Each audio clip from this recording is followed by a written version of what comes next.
자고 일어나거나 오래 앉아있다가 첫 발을 내디딜 때 심한 통증이 진단의 중요한 단서입니다. 진찰상 대부분 발꿈치 뼈의 안쪽을 눌렀을 때 통증이 있으며 환자의 엄지발가락을 손으로 들어 올려 족저근막을 늘려주는 자세에서 통증이 발생하는지 알아보는 가마올림 검사가 도움이 될 수 있습니다.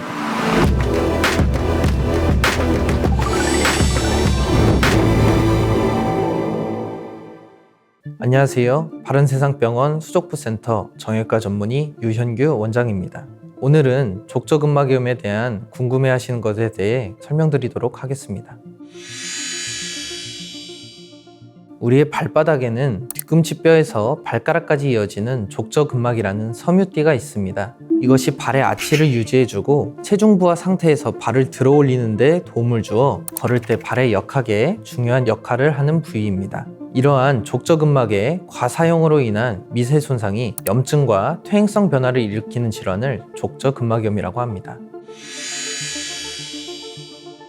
여러 원인이 있지만 가장 흔한 원인은 반복적인 스트레스입니다. 달리기 같이 족저근막에 높은 긴장을 일으키는 운동을 많이 하는 경우 잘 발생하며 오래 서 있거나 많이 걸을 때, 쿠션이 없는 딱딱한 신발을 많이 신는 경우, 체중이 많이 나가는 경우 등에 잘 발생합니다. 발의 아치가 낮아지는 평발과 반대로 발의 아치가 너무 높은 요족변형 모두에서 족저근막에 과도한 긴장이 가해져 족저근막염이 발생할 가능성이 높습니다. 그리고 아킬레스건이 짧아 종아리와 발꿈치가 뻣뻣한 경우에도 잘 발생합니다.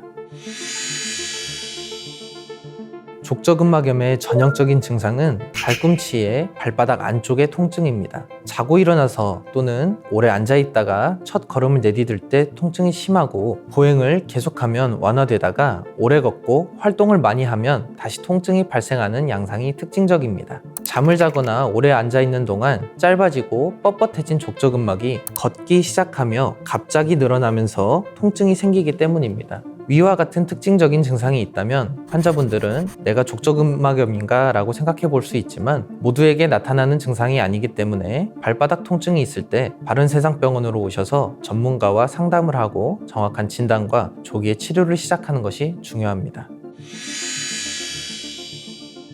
진단은 병력 청취와 신체 검사를 통해 이루어집니다. 조금 전 말씀드린 자고 일어나거나 오래 앉아있다가 첫 발을 내디딜 때 심한 통증이 진단의 중요한 단서입니다. 진찰상 대부분 발꿈치 뼈의 안쪽을 눌렀을 때 통증이 있으며 환자의 엄지발가락을 손으로 들어 올려 족저근막을 늘려주는 자세에서 통증이 발생하는지 알아보는 가마올림 검사가 도움이 될 수 있습니다.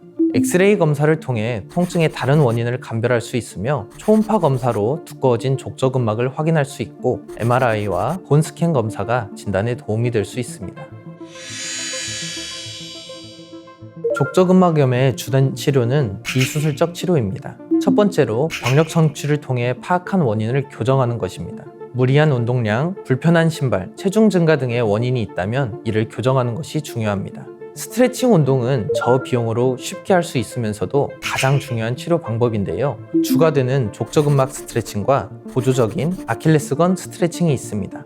족저근막 스트레칭은 발목을 최대한 발등 쪽으로 올린 상태에서 한 손으로 엄지발가락을 최대한 발등 쪽으로 올리고 반대쪽 손으로 긴장된 족저근막을 늘려주는 방법으로 1회에 10초 이상 10회를 반복하여 하루에 3세트씩 매일 시행해야 하며 아침에 첫발 딛기 전 오래 앉아있다가 걷기 전에 시행하면 통증 완화에 도움이 됩니다.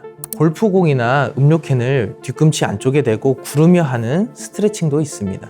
아킬레스건 스트레칭은 벽을 향해 서고 양손을 벽에 대고 아픈 다리를 뒤에 두고 다리를 벌린 다음 아픈 쪽 발 뒤꿈치를 바닥에 댄 후 몸을 천천히 벽 쪽으로 숙이면서 종아리가 당기는 느낌이 들도록 스트레칭을 합니다. 이때 무릎을 핀 상태와 구부린 상태 모두에서 스트레칭을 합니다.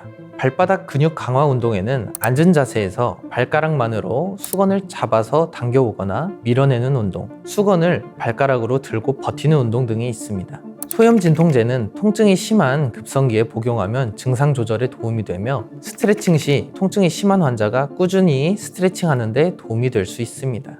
체외 충격파 치료는 조직에 미세한 손상을 주고 신생혈관을 유도하여 제혈관화를 증진시켜 치유가 향상되도록 하거나 말단부 신경을 자극하여 통증을 둔화시킵니다. 스테로이드 주사는 염증을 감소시켜 일시적인 통증을 줄일 수는 있지만 족저근막 파열, 피부 변색, 발꿈치 지방 패드 위축 등의 부작용을 일으킬 수 있어 신중하게 고려해야 합니다. 이러한 보존적 치료를 6개월에서 1년 정도 해도 호전되지 않는 경우 수술적 치료를 고려해 볼 수 있으나, 수술은 통증이 심한 족저근막 일부를 절제하거나 늘려주는 것인데 수술을 해도 통증이 지속될 수 있으며 신경 손상 등의 합병증이 생길 수 있어 제한적으로 시행합니다. 족저근막염의 예방뿐만 아니라 치료에도 기능성 신발과 깔창이 사용됩니다. 뒤꿈치에 가해지는 직접적인 충격을 줄여주고 뒤꿈치를 약간 들어 올려 족저근막의 긴장도를 줄여주는 효과가 있습니다. 특히 평발이나 요족 변형과 같은 발의 변형으로 인한 족저근막염의 경우에는 맞춤형 깔창을 사용하는데, 평발의 경우 아치를 받쳐주어 족저근막이 늘어나는 것을 방지해주며, 요족 변형에서는 뒤꿈치에 가해지는 압력을 감소시키는 목적으로 사용하여 좋은 예방 효과를 얻을 수 있습니다. 보행을 통해 족저근막이 긴장되기 때문에 지나치게 많이 걸으면 족저근막염의 발생 확률이 높아진다고 할 수 있습니다. 하지만 한 번에 많이 무리하게 걷는 것이 아니라 점진적으로 걷는 거리를 늘려가야 하며, 적절한 체중을 유지하고 쿠션이 없는 딱딱한 신발 대신 쿠션이 충분한 신발을 신는 것이 예방에 도움이 됩니다. 증상이 오래되어 만성이 될수록 보존적 치료의 성공률이 낮아지기 때문에 의심되는 증상이 있는 경우 빠른 시일 내에 병원에 방문하여 진료를 통해 정확한 진단을 받고 조기에 치료하는 것이 중요합니다. 오늘은 족저근막염에 대해 알아보았습니다. 지금까지 바른세상병원 수족부센터 정형외과 전문의 유현규 원장이었습니다.